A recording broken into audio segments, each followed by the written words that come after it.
Hi guys, happy Sunday. So, sa Sunday na ito guys ay marami tayong kinakaharap na mga problema, pero wag natin yan pag-alalahanan dahil paniwala natin yan sa Panginoon na alam naman natin na hindi tayo bigyan ng problema pag hindi natin kaya. Kaya natin yan.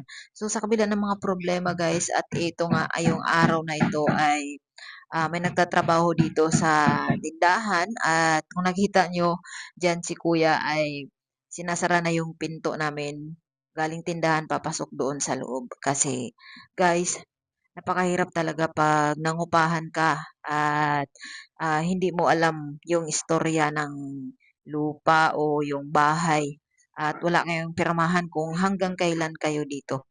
So, lately lang namin nalaman guys na ito palang tindahan na akala namin ay kasama ito sa bahay na nirerentahan namin. Ngayon separate pala. Yung lupa ng tinatayuan ng tindahan ay iba pala ang may-ari. So, kaya itong tindahan ay babalbagin. Kaya nakita nyo ang gulo-gulo sa loob dahil doon sa kabila ay doon sila gagawa ng pinto. So, ayan. Since inuna natin yung pagsimba, so nakita nyo ang gulo sa bahay. Pero mamaya ay aayusin natin yan. Huwag kayong mag-alala. Ayusin natin yan ang ating ano dyan para hindi lalong magulo yung mga isip natin.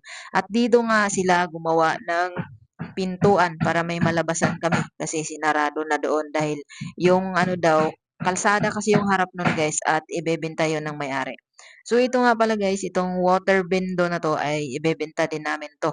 Dahil sa ngayon guys ay crowded itong isip namin at niisip namin kung maghahanap pa ba kami ng maupahan o magbabalik OFW na ba kami.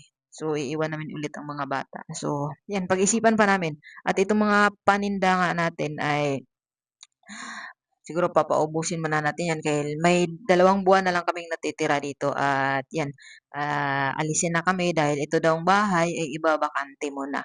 So, hindi ko alam kung anong istorya, bakit ibabakante na okay lang naman sa amin na isasara yung tindahan tapos gagawa doon sa kabila, doon sa kaninang binuksan nila na pinto.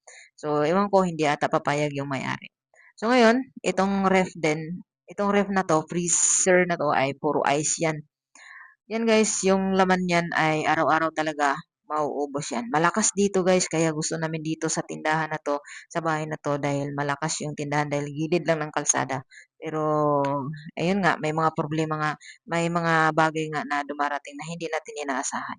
So yan, ibibenta din yan dahil kung dadalhin namin yan doon sa pinakabahay namin, saan pa namin yan isasaksak, no? At may ref din doon.